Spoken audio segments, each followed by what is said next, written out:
नाशिकच्या पंचवटीत jogging track असलेल्या Shrikrishna garden समोर साकारलाय 7 मजली देवीदास हाईट प्रकल्प। मग येताय ना आजच आपला फ्लॅट बुक करायला देवीदास हाईट्स मध्ये। आमचा मोबाईल क्रमांक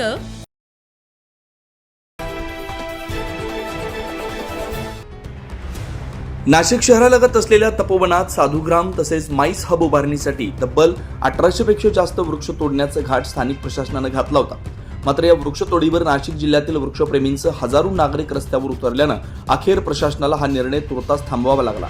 या वृक्षतोडी विरोधात मनसेचे उपाध्यक्ष ॲडव्होकेट नितीन पंडित यांनी मुंबई उच्च न्यायालयात याचिका दाखल केली आहे। या याचिकेवर आज उच्च न्यायालयात सुनावणी पार पडणार आहे। दरम्यान पालिकेनं माईस हब प्रकल्प रद्द केल्याबाबतचे पुरावे न्यायालयात सुनावणी दरम्यान सादर करावे किंवा लेखी हमी देण्याची मागणी याचिकाकर्ते पंडित यांनी केली आहे। तर साधुग्रामसाठी तपोवनातील झाड तोडण्यासाठी परवानगी देऊ नये तसेच माईस हब प्रकल्पाला देखील स्थगिती देण्यात यावी किंवा हा प्रकल्प रद्द करण्यात यावा अशी मागणी या याचिकेत करण्यात आली। त्यामुळे आता यावर आज होणाऱ्या सुनावणीत मुंबई उच्च न्यायालय काय निर्णय देणार याकडे सर्व नाशिककरांचं लक्ष लागलंय।